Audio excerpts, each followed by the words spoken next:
Hearing will now come to order. Today, the subcommittee convenes to receive testimony on the fiscal year 2016 budget request for Army and Marine Corps, Ground Force, and Rotorcraft modernization programs.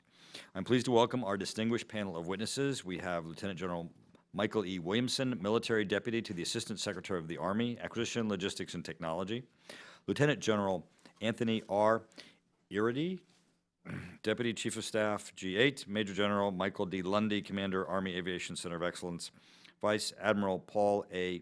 Grosskлагs, Principal Military Deputy to the Assistant Secretary of the Navy, Research, Development, and Acquisition, Brigadier General Joseph Schrader, Commanding General, Marine Corps, Systems Command, Mr. William E. Taylor, Program Executive Officer, Land Systems. Gentlemen, thank you all for being with us today, and thank you for your service. Modernization continues to be a top priority for this committee. The committee, through the annual defense authorization process, has prevented production breaks for critical armor platforms such as the Abrams tank. Given the current situation in Ukraine and the return of armor to Europe, this was the right decision. The committee has also helped to ensure the department was developing and buying the best possible personal protective and individual equipment for the warfighter. We will continue to work to find ways to help incentivize the industrial base to continue investment and innovation in this area. For the Army, this will be an important year for the ground programs such as Abrams, Bradley, Paladin, AMP-V, and Stryker modernization. The Marine Corps has finalized requirements for a family of amphibious combat vehicles and is pursuing a streamlined acquisition strategy that, of course, we're watching closely. As we go forward, the committee will continue to ensure modernization strategies address current and future threats. However, all that progress could come unraveled given the budgetary environment. As you know, I voted against sequestration, and recently I wrote a letter to the Speaker about the need to increase the top line for the defense budget. The letter had over 70 signatures committing to fully funding our national security. The budget process is still playing out, but I fear that the nightmare of marking the budget request to sequestration levels may become a reality. And of course, as you know, the Budget Committee is diligently working today. So what does that mean for modernization? Trade-offs and significant funding reductions to critical programs will have to be made. The industrial base will be impacted at every level. General Ordinero, the Chief of Staff of the Army, has stated that the Army would experience an overall modernization investment decrease of 40%, effectively impacting every program. The department survived the first round of sequester, but not by much. Programs were still delayed, cutbacks were made for training, and we essentially robbed Peter to pay Paul. We've exhausted those options. The reality is the military is caught between rising obligations and shrinking budgets. So in addition to receiving updates on Army and Marine Corps programs, I've asked our witnesses to prepare to discuss potential impacts of sequestrations on these programs. I'm concerned that we're dropping our guard right as the world is falling apart. We either make smart, targeted investments now, or we pay for that as failure on down the road. The protection of our national defense and of the security of the American people must come first. I would like to thank Loretta Sanchez, my ranking member, who has not yet been able to make it to the hearing. When she does, I know she has an opening statement. I'm going to be turning this hearing over to the able hands of my Vice Chair, Paul Cook, after I open it with this question. I would like... Sir, do you want Jennifer to have their... Sorry, yes, great, excellent. I'm going to pose this question for you that after your opening statements, I would like you to begin with and perhaps work into your statements. And that question is, in the budget discussion, they currently are looking at funding OCO and with a base budget that is at the budget control levels.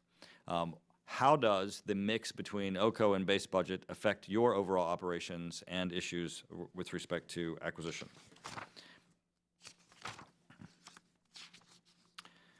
Now turning to then the opening statements, we will go to General Williamson, and I'll be handing the gavel over to Mr. Cook. Thank you, gentlemen. Thank you, Chairman Turner, and other distinguished members of the Subcommittee on Tactical Air and Land Forces. Thank you for the invitation to discuss the Army's fiscal year 2016 Ground Force Modernization and Rotorcraft Modernization programs, and for this opportunity to appear with our Navy and Marine Corps counterparts. With me today are Lieutenant General Tony Iriardi and Marine Corps, the Army's Deputy Chief of Staff, G8, and Major General Michael Lundy, the Commanding General of the U.S. Army Aviation Center of Excellence in Fort Rucker. Mr. Chairman, I respectfully request that our written statement be made a part of the record for today's hearing. Equipping soldiers to meet Army warfighting challenges and to become a leaner, more lethal, and expeditionary asset to the joint force requires investments in both non-developmental and developmental capabilities. Non-developmental capabilities, such as information technology, will leverage commercial technologies that don't require a significant Army science and technology or research and development investment, saving both time and taxpayer dollars. Developmental capabilities will most often be used in areas where the Army drives advancement and investment, such as combat vehicle technology, rotary aviation, lethality, and intelligence, surveillance, and reconnaissance. We will continue to take advantage of existing technologies while investing in the research to produce significant technological change with military application. We are also working to ensure a balanced approach to modernization. First, the Army will preserve science and technology investment in key enabling technologies to support next-generation modernization efforts when resources become available. Examples of this investment include the development of a future vertical lift capability to guide future aviation modernization, advanced body armor, and individual protective equipment to provide force protection against a range of evolving threats, and addressing emergency gaps such as cyber and electronic warfare as we operate in a contested information environment. Second, the Army will continue selected investment in new capabilities that improve lethality, such as Patriot missile segment enhancement and the Joint Air-to-Ground missile, as well as networked mission command capabilities, such as the family of tactical radios, including the Manpack and Rifleman radios. Third, the Army will invest in incremental modernization of existing platforms to improve performance and address existing limitations in the area of network communications and energy consumption. Combat vehicle modernization includes the Abrams tank, the Bradley Infantry Fighting Vehicle, and Stryker Engineering Change Proposal programs. Aviation modernization includes existing upgrades to our Black Hawk, Apache, and Chinook aviation platforms to improve engine performance, digitize cockpits, and support joint operations. Fourth, the Army will continue to reset our existing inventory of equipment returning from theater to enable near-term readiness for contingency operations. Fifth, the Army will continue the divestiture of selected legacy systems to reduce our sustainment cost. Examples include divesting tactical wheeled vehicles in favor of the Joint Light Tactical Vehicle and divesting the aging M113 armored personnel carriers in favor of the Armored Multipurpose Vehicle. Mr. Chairman, while General Iardi will discuss with the committee this morning his concerns on sequestration from a resource perspective and share the impacts that the Budget Control Act will have on instability to our programs across all of our portfolios, I will discuss with you how our modernization accounts ensure our soldiers have the best equipment available and to maintain critical parts of the defense industrial base. Another round of defense sequestration in FY16 will have major impacts on Army modernization. These impacts include delays in equipping support to expeditionary forces, delays in combat vehicle and aviation modernization, increases in sustainment costs to fix older equipment, increases in capability gaps, higher unit cost, and stretched procurement schedules. The Army's modernization budget remains near historic lows. Still, our modernization mission to develop and procure systems that allow our soldiers to dominate across the full spectrum of operations remains essential. We must always ensure our soldiers have the right equipment at the right time and at the right place to accomplish their assigned mission. Mr. Chairman and distinguished members of the subcommittee, we greatly appreciate and thank you for your steadfast and strong support of the outstanding men and women of the United States Army, our Army civilians, and their families. This concludes my opening remarks, and we look forward to your questions. Thank you, General. Because of the time constraints, what we're going to do is just have two opening statements, and then, of course, we'll get right to Q&A. And I apologize for, what's going on here today. This is a very, very important hearing. But right now, if I could turn to Admiral Grosslegs, if you could give your opening statement, I appreciate it. Sir. Mr. Chairman, distinguished members of the subcommittee, thank you for the opportunity to appear before you today to address our Marine Corps ground systems and rotorcraft modernization programs. Joining me today is Brigadier General Joe Schrader, Commander of the Marine Corps Systems Command, and Mr. Bill Taylor, our Program Executive Officer for Marine Corps Land Systems. We also have submitted a formal statement for the record, and I will be brief in my opening remarks. The challenges of the current and future environment demand that our nation maintains a force in readiness that is capable of global response, literally today or tomorrow. Your force for that readiness is the United States Marine Corps. Now, to ensure the readiness and capability of our Marine Corps required to execute that global response, we continue to pursue a balanced approach, a balanced perspective to our force that is flexible, survivable, lethal, and highly expeditionary. From a modernization specific perspective, this requires careful allocation of our limited resources to those areas which promise the most operationally effective payoff. Our ground combat tactical vehicle modernization strategy is a prime example of that approach. The Amphibious Combat Vehicle, or ACV, is the Marine Corps' #1 modernization priority. The Joint Light Tactical Vehicle Program, or JLTV program, is our second highest priority. Together, those two programs form the core of a strategy that will sustain and enhance the mobility of our ground combat element well into the future. Our PB-16 requests support of the ACV development program, and in coordination with the Army, supports low-rate initial production of the JLTV. In parallel, we continue modernization of the vertical lift component of our air combat element. With the continued support of Congress, we will complete our procurement of the UH-1 Yankee in FY16 and the AH-1 Zulu in FY19. The current V-22 multi-year program continues through FY17 and will nearly complete the procurement objective of 360 aircraft. And finally, the CH-53K development program is anticipating a first flight this calendar year in 2015 and low-rate initial production starting next year. The Marine Corps will remain America's expeditionary force in readiness.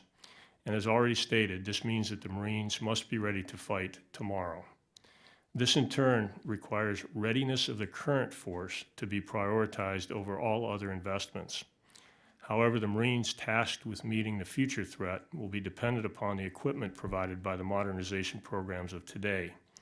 These programs, such as those I've just mentioned, are dependent upon stable, predictable funding at a level commensurate with our PB-16 request. Over time, underinvesting in modernization will result in maintaining older or obsolete equipment at a higher cost and with degraded capabilities. It will erode our Marines' warfighting advantage. If I could, I'll just continue into answering the Chairman's question about OCO. Our preference is certainly to fund our programs in accordance with how we have proposed the PB-16 submit. That provides us with the stability and the predictability that our programs require to execute their tasks efficiently. It enables industry to plan effectively and efficiently because they understand what's in the budget. While we certainly wouldn't turn down OCO, I mean, funding the program regardless of the source of the funds is better than not funding the program to ensure we have the readiness and the capabilities we need. But it presents a significant number of challenges for us to effectively and efficiently utilize those dollars. Some things to consider if we take more of our base and put it into OCO is a discussion of which parts of that base do go into OCO because it will have potential long-term ramifications for the health of those areas of our programs who are no longer considered part of the base. So in concert with Congress, if we go down this path, we would ask that we have some significant discussions, if you will, about how we mechanize that.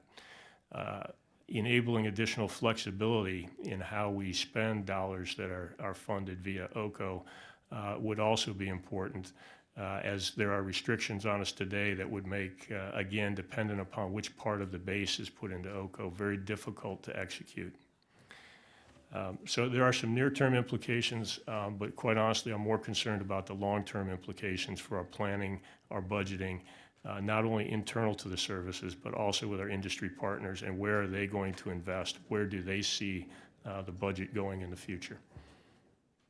Thank you, Mr. Chairman. Thank you, Admiral. And I just want to make a couple of comments. And maybe we should have had this hearing in a couple of weeks, because obviously everybody's been following the drama. And of course, that's going to be the big question in terms of operational contingencies and what part of the budget. And I don't want to get ahead of the Budget Committee.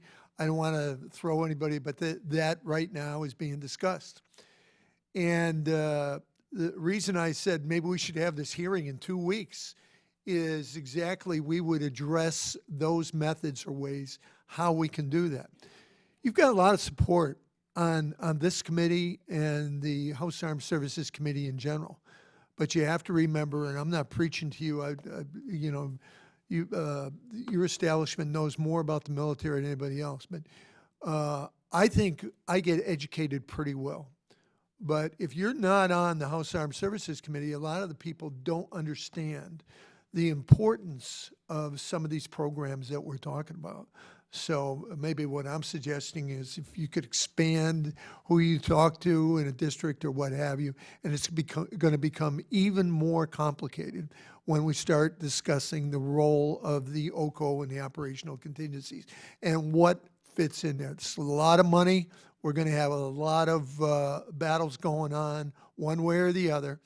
And a lot of us are going to come back to you, and I'm probably going to be one of them, saying that how do we do this in terms, and it's not going to be about how much armor is on this or the plating for the M1 battle tank, or it's going to be probably in the next few weeks a budgetary question. And I hate to sound so pedantic, but that's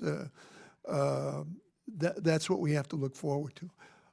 What I'm going to do right now is the ranking member is not here, but I was going to ask Ms. Duckworth to be the ranking member right now in the absence of Ms. Sanchez. Thank you. Happy to serve, Mr. Chairman. Thank you.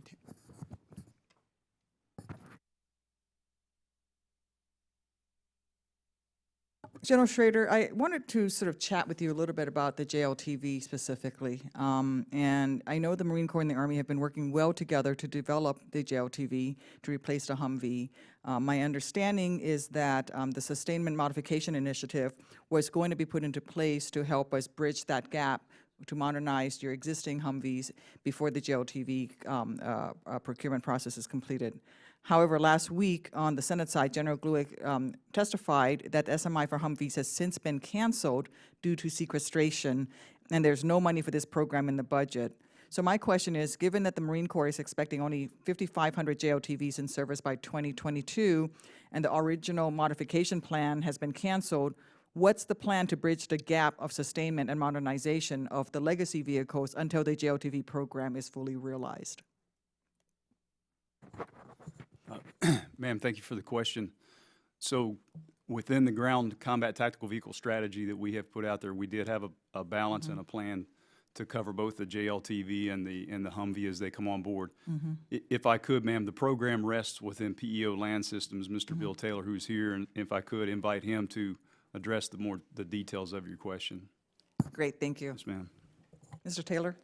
Congresswoman Duckworth, you're correct that the program was in fact terminated, but we were allowed to continue the non-recurring effort associated with that program such that we have actually completed the development work and put 3 capability packages on the shelf. So if in times of prosperity, the Marine Corps can return to those engineering proposals and reconsider instituting them in terms of procurement. But the R&D is completed, and those capability packages are on the shelf and ready for procurement if the Marine Corps decides to do that. So what you're saying is, are you saying that you're willing to assume the risk of not modernizing the Humvees or the SMI packages, but you have the information, you have the packages there? That's a service ready- level decision. They have decided to assume the risk and sustain the remaining fleet of Humvees, but they have these capability packages at the ready should they determine that they need to pursue those. What's the time lag from when you decide that you want to go ahead and implement? If the services decide that, yeah, we actually do want to implement this? I would say What's the timeframe? approximately 1 year to the point where we could start procuring those capability packages. Okay, and then will the Army National Guard and Marine Corps Reserves unit receive their JLTVs concurrently with the active duty counterparts, along with the SMIs as well? The fielding strategy is in draft form right now. They've identified quantities and major commands. Beyond that, the reserves are scheduled to get those after the active forces. And what's the projected status of the Humvees in the Marine Corps right now in terms of protection and interoperability in light of the canceled SMI? The current plan is to sustain the fleet as is. They will continue to go through depot reset. You know, I really do, and again, I'm preaching to the choir here. You guys are being forced to make some really tough decisions that put our troops at great risk, potentially great risk, as a result of sequestration, something that we certainly on this side of the hearing room need to do our job to end. And I have some real concerns that with the short timeline that we expect you to react to fielding of troops and equipment, that we're putting you in a very difficult situation. Thank you for that. My next question is really going to be obviously on the our Army, the Aviation Modernization Program, and also the restructuring initiative. I understand the important cost-saving reforms from last year, and some of this will continue as a hot topic in the ARI as it stands. My understanding is all Apaches are on hold in terms of the transfer, except for 48 that can be transferred starting next fiscal year. Is that correct? I don't know who wants Yes, to ma'am, that's take that. correct. That's correct. So if ARI was to be fully implemented, what's the timeline for the modernization of those 111 Blackhawks going to the Guard as part of the ARI? Ma'am, I can answer that one.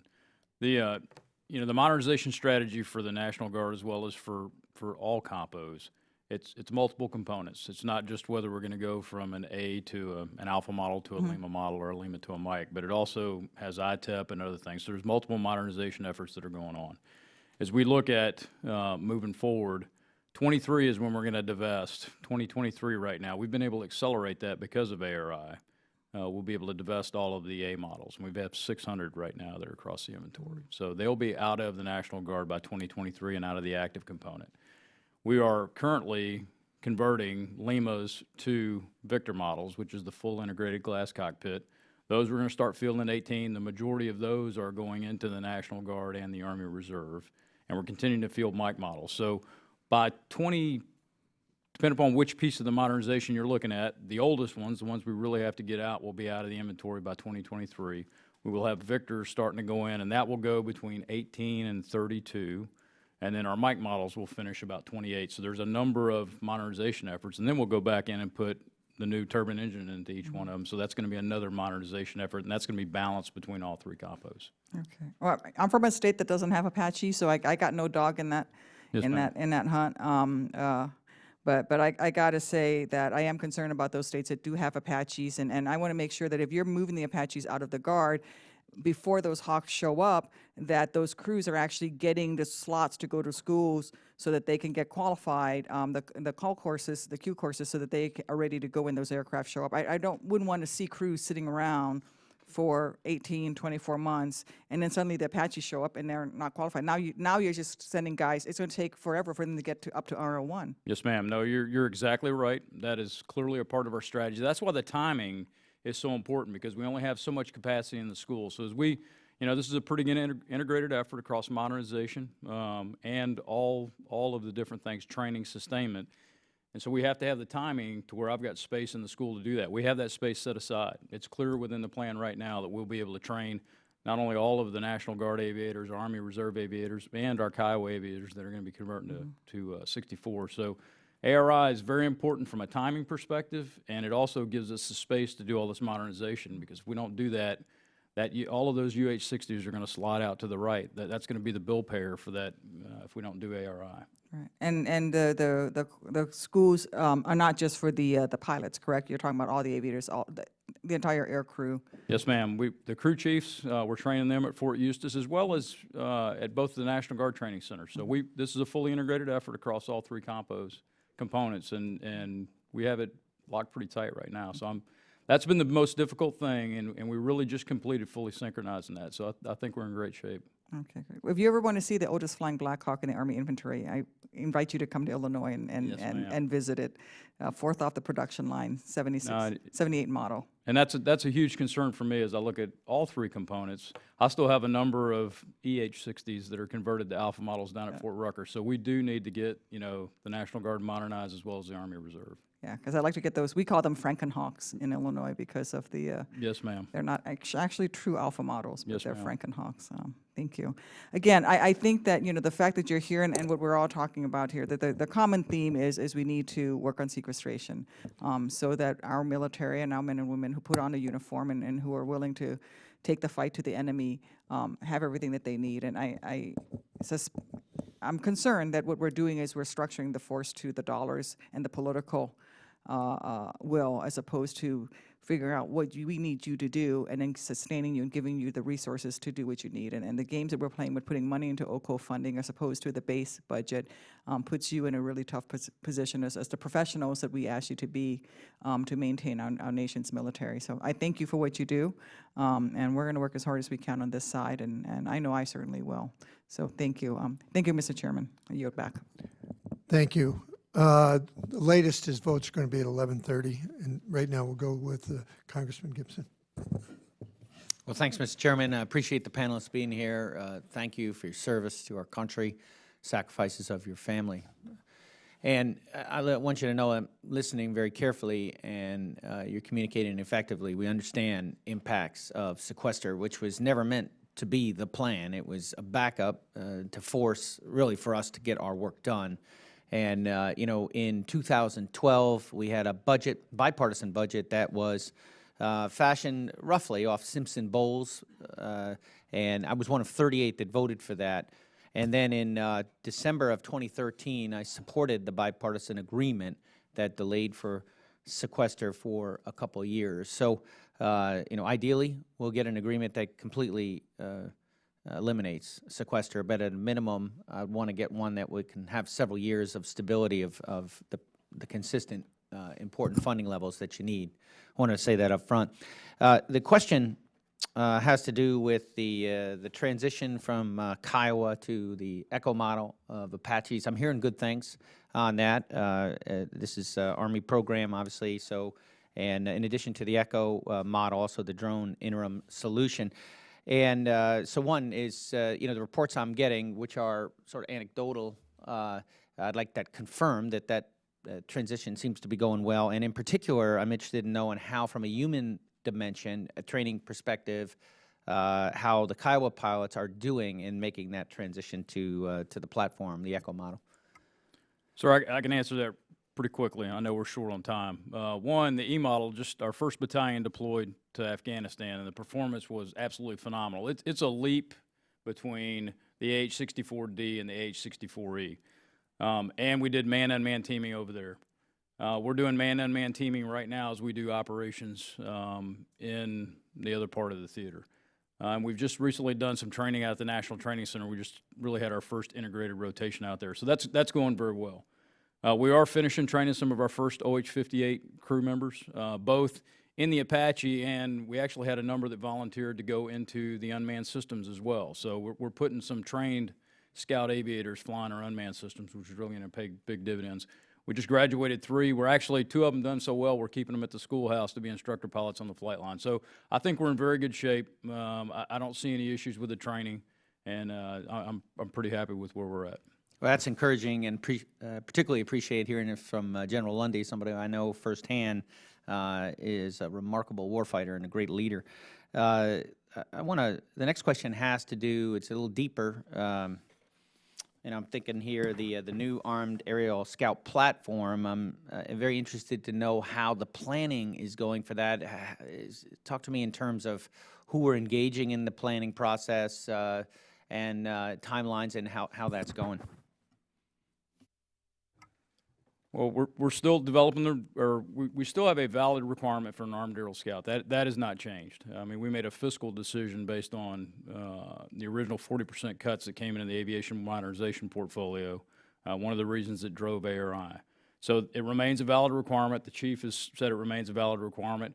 We are continuing. Really, where we're taking that now is taking a look at, as we go into future vertical lift, what is going to be the armed reconnaissance capability that we have in future vertical lifts? We're doing a number of AOAs that are associated with the armed reconnaissance variant. We've got the requirement already clearly identified for a conventional aircraft right now. So we're looking again at future vertical lift as being that next iteration of the Armed Scout. Now, if something materializes between now and then, we're certainly going to remain agile enough that we can look at it. Because it is a valid requirement, but we're certainly going to be dependent upon the fiscal constraints that we have.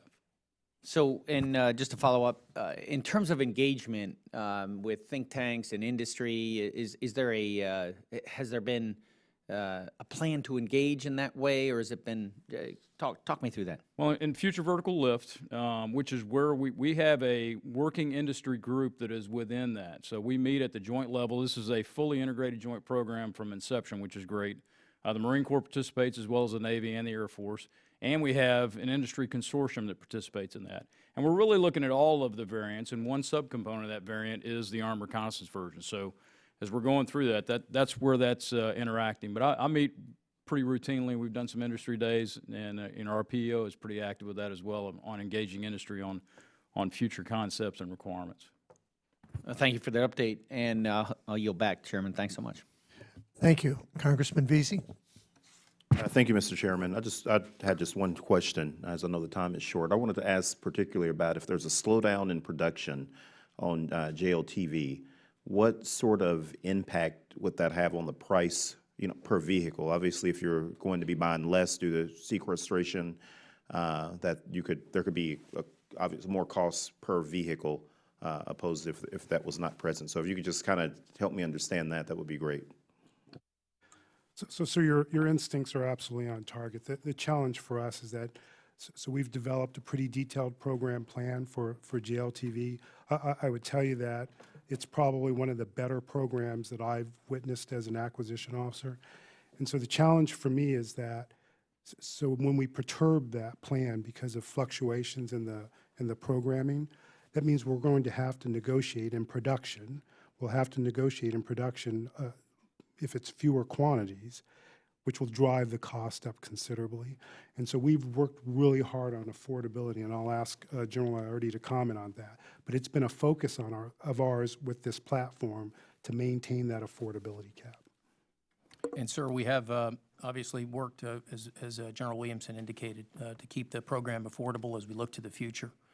In the context of BCA levels of funding, JLTV and all of these programs obviously would be, put in a position where we would have to evaluate carefully how we're buying, how we're programming for future buys, and there'll be impacts, regrettably, across the board in a number of programs if we are marked at BCA and have BCA level of funding throughout our program period.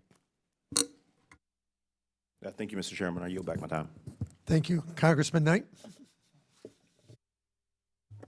Thank you, Mr. Chair. And again, because we are so short on time, can you explain to me on the armored personnel carriers, the 113s, where we are on the fleet, how many we still have in service, how many are in theater, and where we're going with that, and how quickly will they be gone? Sir, I don't have the exact number of 113s in the inventory. There are quite a few. We've since stopped using these vehicles operationally. It is the Army's intent, and it is under execution now to move away from the employment of M113s. which brings into the discussion the AMPV, which is the follow-on vehicle to the M113 variant. It's an important capability for the Army to replace the mobility that the M113s bring in the varied terrain that our armored and tracked vehicles operate. And so AMPV is an important program for us to replace the M113s. They are not being used and haven't been used in some time in deployed environments. They are, having come from the 1st Cavalry Division as the commanding general, we still had them in our motor pools, and use them in training, but by and large, we need to have that vehicle replaced, and it's our intent to replace it with the AMPV to get increased mobility and increased survivability for our soldiers. Very good. Thank you, sir. And Admiral, on the Joint Strike Fighter, I get the Joint Strike Fighter at Edwards Air Force Base, so we get the Air Force variant, but we don't get the carrier variant as much. We do a little bit of testing out there. But since most of that's done at Pax River, I'd like to see if there is an update on what we think about the Joint Strike Fighter, when it's going to be coming IOC and all of that. Yes, sir. So the Marine Corps is up first with the IOC. We still plan on that this summer, June or July. They are on track with both the software and the reconfiguration of the air vehicles for the IOC configuration.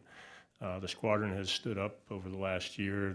The folks are being trained and put in place. We think the Marine Corps IOC is definitely on track for this summer.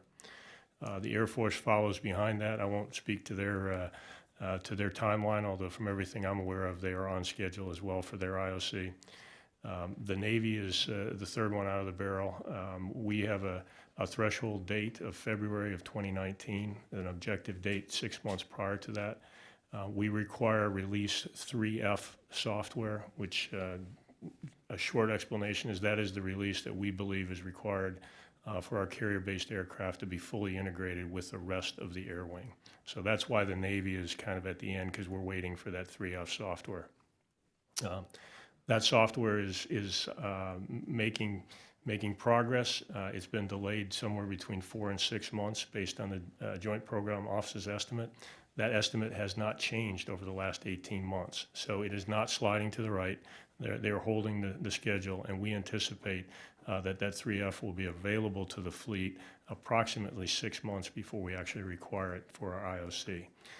So overall, the program is making steady progress forward, and we think they've been on track for the last year or two. The cost of the air vehicles is coming down, and things are progressing. I fully agree. Thank you, Admiral. Thank you, Mr. Chair. I yield back. Thank you. I'd like to welcome the ranking member that has arrived, Congresswoman Sanchez. Thank you, Mr. Chairman, and I do apologize to everybody for arriving late, and I thank Ms. Duckworth and others for holding down the fort, shall we say, while I was unfortunately detained. Okay, so I heard that you were talking about the helicopters, so I'm not going to go into all I'm talking about the Blackhawks. And, but I still have some very, very specific questions to that. And the first would be, is it possible to accelerate the UH-60L helicopter upgrades in fiscal year 16? There are already 40 in the budget. What is the limit at the Army Depot in Corpus Christi, Texas? Secondly, the Army's budget already has 94 UH-60 helicopters. The Navy budget has another 29. Could the production line and the multi-year contract with Sikorsky accommodate more helicopters in fiscal year 16? And finally, am I right to be worried about the promised helicopters in the 2020s in terms of the pressure on the Army's budget? And can we be confident that funding will actually happen? Why don't we start there, gentlemen? Because I don't see a lady. Ranking member, I'll start with your final question. I think all programs at lower levels of funding would require our continued evaluation. So obviously, UH-60 modernization for us is a very important effort. We would not want to change the priority that we have to modernize the UH-60 Alphas, and we will strive to do that. under, Can we accelerate them in the 16 budget, So ma'am, the upgrades? ma'am, we can go back and look at that. As you know, we workload our depots and maintenance facilities, and so they've sized their workforce and their associated with that funding. So I'll take the action to go back and see what the growth capacity is within Yeah, the if there's current budget. any capacity within the resources we currently have there would be interesting, since everybody wants Black Hawks. Yes, ma'am. What about more helicopters? So ma'am, it's the same thing. So Okay, as well, you know, as we negotiate a multi-year contract, it's based on the number of aircraft and the timing. And so it would require us to go back and engage to see what it would take if there's some ceiling. At what point could you give us a report on that? I mean, how long will it take you to sort of figure out, is there capacity for us to get the modernization through?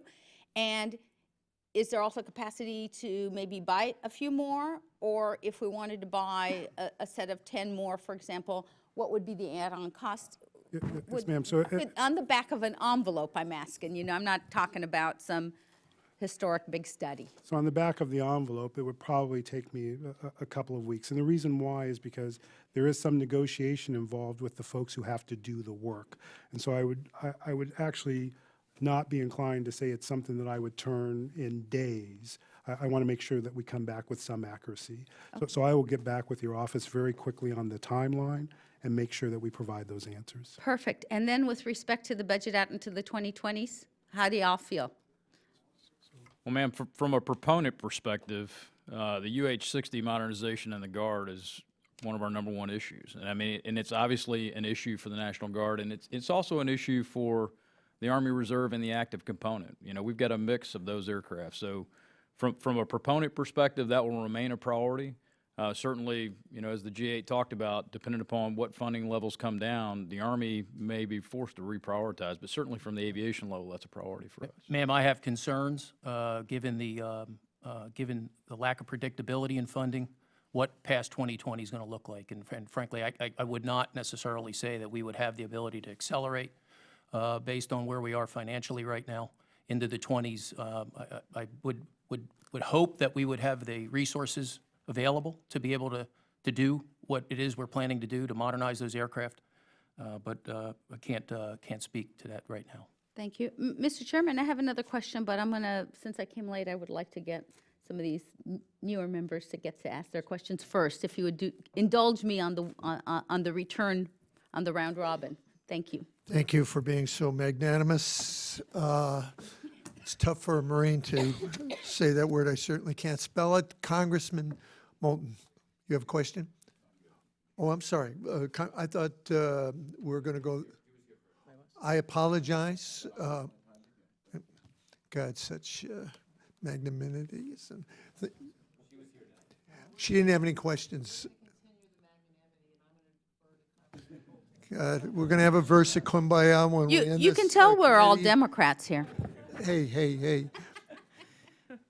Thank There you you very much, Mr. Chairman. Army's lead, are you going to move from the M16 to the M4? Are you going to look for a replacement for the M9? So thank you for the question, sir. First, I'll address the rifle.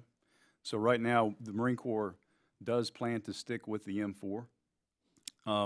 We've also moved to the 4th generation of the M16, which is the M16A4. So those are the two workhorses, if you will, of the M16 family. Are you continuing to buy M16A4s, or has the lessons from Iraq and Afghanistan pushed you more towards the M4? I mean, as someone who was issued an M16 and then worked hard to acquire an M4, I know there's a lot of feedback from the troops in the field that an M4 would be a more appropriate weapon, but you may have good reason to disagree. Sir, I would have to just go back to what I said earlier. Right now, we are not seeing a requirement to go away from the M16A4 that we are issuing, and then the M4 also. We do have a small number of M4A1s that we're issuing as well, but right now we're staying with the M4 and the M16A4.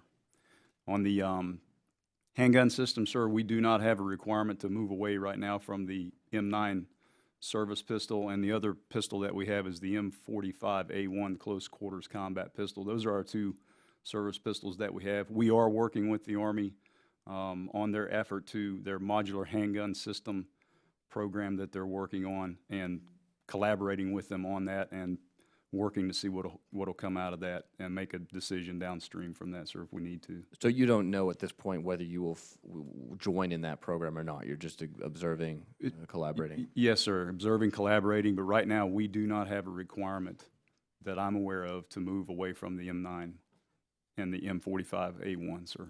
Do you not share some of the Army's concerns with the lethality of the M9? Sir, I'm not aware of the concerns that we would have that would cause us to move away from the M9. Okay. Sir. All right. Thank you, Mr. Chairman. I yield my time. Thank you. Before I give this back to Congresswoman Sanchez, just a comment about the questions there, which I thought were great. Just a historical note that many years ago I was there when we made the transition from the M14 to the M16. I must have cursed that weapon so many times because when it was first issued in Vietnam, it didn't work very, very well. And I said this thing would not last 5 years. And miracles happen. I have actually, that weapon has almost outlived me, and we're going to see who lasts longer. And miracles do happen. Congresswoman Sanchez topped that one. The M14 to the M16. You weren't even born yet. I know you're going to tell me. Of course not, Mr. Chairman. I was not. You're totally correct on that. Okay, so I continue to hear inside and outside the military that the individual soldier or Marine want a replacement for the M4 and the M4A1. Supposedly, the Army is conducting a caliber study that's going to take quite a long time. As far as I know, the Marine Corps is not doing a study. I know the services don't currently have a requirement for replacing the M4 and the M4A1. But do you think there should be such a requirement, given that when I look at the blogs, when I get calls, it's always about these things are jamming. The Army did a study a while back, 2 or 3 years ago. There are other weapons out there that jam less often. Requirement? Ma'am, as the Army's G8, I would say that right now our strategy to enhance, to continue to enhance, there's been over 90 improvements to the M16, the M4 carbine, which moves forward. That weapon continues to move it forward, and it is a capable weapon. In my service in 1st Cavalry Division, I did not hear one complaint from my soldiers about the M4 carbine. As a matter of fact, soldiers wanted the M4 for what it brings, which is a compact, easy to maintain, and capable weapon. And so. So you never heard a reliability issue with respect to that, with the men that served with you, the men and women? As I said, there have been a number of improvements in this weapon system, and our strategy right now is to continue to improve what we have while we look to procure new M4A1s. Okay. Well, I would beg to differ with what I hear. So I will continue down this war path of trying to get the individual soldier and Marine a better weapon, especially with some of the studies that I've seen. My next and last question is about the ammunition that the Army and the Marines use. I'm talking about the 5.56 millimeter round. Obviously, you guys are using two different things, two different rounds. And you've procured several million rounds to date, and you've used them in combat. While I understand how the demands of combat might have gotten us into the situation where two services are not using the same bullets, but I would like to better understand how we get out of that situation in the future. Because maintaining two different inventories of the same size combat ammunition is probably not the most efficient way to go. And I just think it looks bad. Makes us all look bad. At a time when Chairman Turner and many others are arguing about more funding for the DoD, it appears very wasteful from the outside to have the Marines and the Army not buying the same bullets. So my questions are, do the Army and Marine Corps agree that the M855A1, the Army round, meets the requirements for an improved 5.56 millimeter round? If not, where do you diverge or disagree? What specific test events, if any, are planned to provide more information on the performance of the Army's round?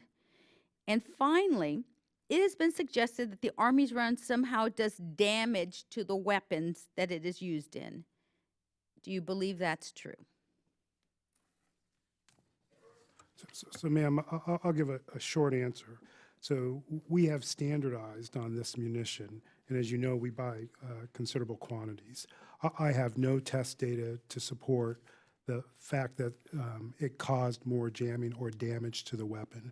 As you know, when we looked at the upgrade for the M4, one of the things we looked at was the feed mechanism to understand if it was caused by the round or the mechanics of the weapon. We think we've addressed that. To be honest with you, we've addressed that in the magazine where we were having some problems with the feed mechanism. But we are confident that we have picked the correct round, and we continue to support that. Ma'am, if I could address from the Marine Corps side of the house, right now our current round is the M855, the 5.56. But we are conducting testing with the Army on the M855A1 round. That testing is, I believe, is going to begin in April and should go through July, August timeframe. I can get the exact dates for that if you'd like. That would be great. Yes, and ma'am. what are you testing for? What do you anticipate out of this test? What do you anticipate to reach? So what we're pursuing in a new round, ma'am, or an upgraded round would be the three things are precision, lethality, and reduced signature or muzzle suppression, if you will. Those are kind of the big three that we're pursuing and enhancing small arms ammunition. But those are the three things I would offer. The testing is going to begin, and once we're complete with the testing, we'll have to analyze the data and make logical decisions out of that. Yes, ma'am. Great. We'll be watching that also. Thank you, Mr. Chairman. Thank you very much, Congresswoman. By the way, I thought that was a great question. I'm very, very sensitive to it for obvious historic reasons. And years ago, all the jamming, failure to extract, and it was like back to the Revolutionary War with a clanging rod to get that out. Mr. Chairman, it's still going on. And the answer is we just have to teach our soldiers how to clean their weapons better. Well, I think it was more than that. You might not have been around at that time, but what they did was they changed the buffer plate. They looked at the examination. They examined the ammo, the clearance, and it was a serious problem. And as I said, I never envisioned that it would stay around that long. But we're going to have further hearings on that very subject. But right now, they have called votes, but more importantly, I want to thank the panel. We're changing the schedule and blah, blah, blah. We're speeding up and everything like that. And I actually thought it was a great hearing, and I appreciate everybody's patience and to come here right in the middle of this. And thank you so much for your testimony, and look forward to hearing more. Thank you. This meeting is adjourned.